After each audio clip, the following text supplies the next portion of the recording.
bullet train to Osaka. We're gonna go check it out. Let's see what we can find. In Japan, there are over 2,300 kilometers of track with trains going 320 kilometers per hour. My mind when I was learning about Japan for the first time. It's so innovative, and Japan was just such a magical country to many people. Konnichiwa, minasan. Kyo desu. So today I'm going to be reacting to a video called 10 Ways Japan is 10 Years Ahead of the Rest of the World. I'm looking forward to reacting to this video, so without further ado, ikimashou. Japan is the future. It's the ultimate place of convenience. Their society strives for efficiency. Each floor of this building lights up and tells you what's on that floor. Even after 6 visits here, I'm still stunned by the ever-evolving culture that opens my eyes in more ways than you can imagine. Just walking down the street, any street, and every one of my senses is overwhelmed. If you've ever seen Lost in Translation, that movie perfectly depicts the feeling of Tokyo. Much like Bill Murray, I am lost in translation here, but I absolutely love it. Japan is different. It's electric, it's sexy, it's tasty, it's confusing, but above all, it's futuristic. The Japanese are innovators. They somehow figure things out decades before the rest of the world, either because they are geniuses or the fact that they've lived their entire existence in isolation, or both. Here are 10 ways Japan is 10 years ahead of the world. 1. Bullet trains. So this is the bullet train to Osaka. We're gonna go check it out. Let's see what we can find. In Japan, there are over 2,300 kilometers of track with trains going 320 kilometers per hour. They carry more than 360 million passengers per year, more than the entire population of the USA. The 500-kilometer journey from Tokyo to Kyoto takes 7 hours by car, but you can zip by in 2 hours on the bullet train. True. 2. Robots. Call me crazy, but I think robots will be driving cars within 10 years in Japan. $600 for this guy. They're already serving you lunch, helping you in stores, and staring at you in windows. Like this guy named Pepper, who's found at SoftBank. He can analyze your facial expressions, follow you around, guess your current mood, or just be a cool friend to hang out with. 3. Arcade gaming. That arcade is like 10 stories tall. I've seen that place. I've been there. Akihabara. And they are really skilled, especially at the reaction games. These games make me feel like I'm in the 23rd century. Almost every video game you played as a kid was invented in Japan, so it's kind of in their blood to be gamers. True. 4. Super toilets. Yeah. There's no place more enjoyable to go to the bathroom. Of course, than the toilets. Japan. I actually look forward to it. The toilets are so advanced, heating up your butt, cleaning it spotless. Just squirted me. And some high-tech toilets can even check your blood pressure, urine, protein, weight, and body fat. 5. Vending machines. While vending machines aren't uniquely Japanese, Japan's vending machines are unique and innovative. The country has 5.5 million vending machines. That took about 1 second. And not only for cold drinks, but for piping hot cappuccinos, strange toys, and a bunch of other wacky items. Spaghetti bolognese sauce, just in case you want any carrots. Ice cream vending machine. This one here sells popcorn. No joke, it's actually really good. It's common to order meals at restaurants from a vending machine, which just makes life easier. It's like an alley, a really creepy alley. It goes in even more. This is weird, man. Like, who buys this stuff? 6. Public transportation. For a city with 38 million people, it boggles my mind how immaculate their metro systems are. I say systems because you have multiple rail networks in one city. I missed that sound. Oh man, I missed that sound. 882 interconnected rail stations in the Tokyo metropolis. Shinjuku Station is the busiest train station in the world with 3.64 million passengers daily. This place is a madhouse. There's just a whole new world happening underground in Tokyo. 7. Automated car parking. To save space, the Japanese invented parking lots where they stack cars on top of each other. Many apartment complexes, hotels, and restaurants have them. Think of it like a vending machine for cars.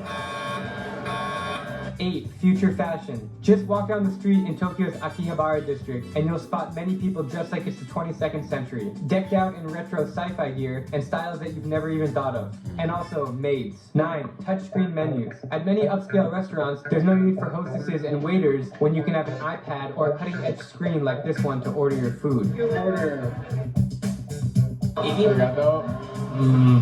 10. the little things. To touch on a bunch of other random things. Guys, I'm staying in a budget hotel. I just got out of the shower and it automatically cleans the window. So in the middle of the street, they have these touchscreen things to get information. The heaters have fans waving over it to evenly spread the warmth. The taxis will automatically open the door for you. Yeah. And these vending machines are at a whole new level. Oh, is that a vending machine? Yeah, it is a vending machine. Oh, so you pay with your Metro card? While these things may exist in other countries, Japan takes them to a new level. These 10 reasons, among many others, are why I think Japan is the most futuristic country on earth. You gotta come here and see it to believe it. Yeah, that's Japan for you. When I first was researching about Japan, this all blew my mind when I was learning about Japan for the first time. It's so innovative, and Japan was just such a magical country to many people who haven't been there before. And as a person who's reacted to countless videos, and of course I've been to Japan twice, so I've seen all this stuff firsthand, it's not magical to me anymore. So like, whenever I watch videos like this or about things that are amazing about Japan or things that blow foreigners away, it's like the common things I find: the vending machines, the toilets, the Shinkansen. Like, pretty much this is like common information for me, and I'm already expecting certain things on the list already because I've watched so many of these videos. And I used to be that person who was infatuated with Japan, which I still am. I love Japan still, but you know, in that first initial phase of learning about Japan, you're just blown away by everything. One thing I will say for me specifically, I actually enjoyed my time in the countryside and the suburbs more. For me, I think sometimes the big cities are nice every once in a while to go to, but for me, my best experience in Japan was living like a local or just a regular Japanese person. I think these are all good for a tourist, but when I'm actually there, you know, like, these things don't impress me as much. Maybe it's because I'm more of an old soul.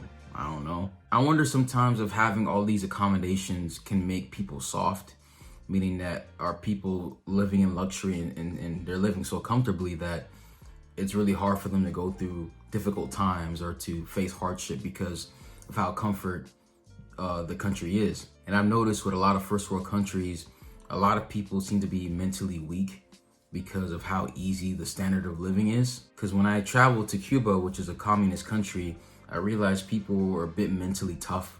They were more mentally tough in that country than there was in America, but that's because these people had to go through hardship and live in a communist regime. So they had to be tough in order to successfully live. So I guess bottom line, what I'm saying is that, like, I'm no longer impressed by these things. They're great, and I agree that the Japanese are extreme innovators, and that I think that being isolated from the world so long has had many pros to the country, but also many cons as well. But yeah, Japan definitely is the future, but sometimes I do see Japan is also in a limbo to me sometimes, because Japan has a very old way of thinking, but yet they're also very futuristic as far as technology is concerned and efficiency. And I've talked about this a million times, but I think that's because of the age gap. There's more older people than younger people, so I don't think there's enough younger people to, you know, keep Japan up to date culturally with many things, such as the internet. So bottom line, I'm impressed by this stuff. I still am. It lost that kind of glitzy factor or that kind of wow factor to me because it's common knowledge to me now. But for me, I like to travel. When I travel to Japan, I just like to live as a regular person. I'm not really impressed by the glitz and glamour. I like the heart of Japan. That's just me personally. We had a recent video on the gaming channel, the BrooklynTokyo Coliseum, about me failing at Cat Mario. And here's a clip of that. Some kind of indication for, yeah, okay.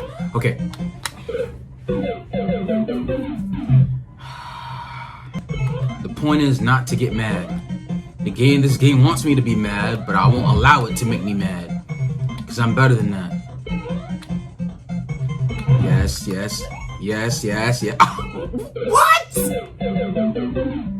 What? So if you guys are interested in watching that, the link will be in the description below. Also, to the left of me, you'll see the left card for that channel. Plug for that channel. Check it out. So if you guys like the video, please smash the like button, smash the subscribe button. Also hit that bell as well to get notified whenever we post a video. Hontou arigatou gozaimasu. Minna, kiyotsukete. Ja ne.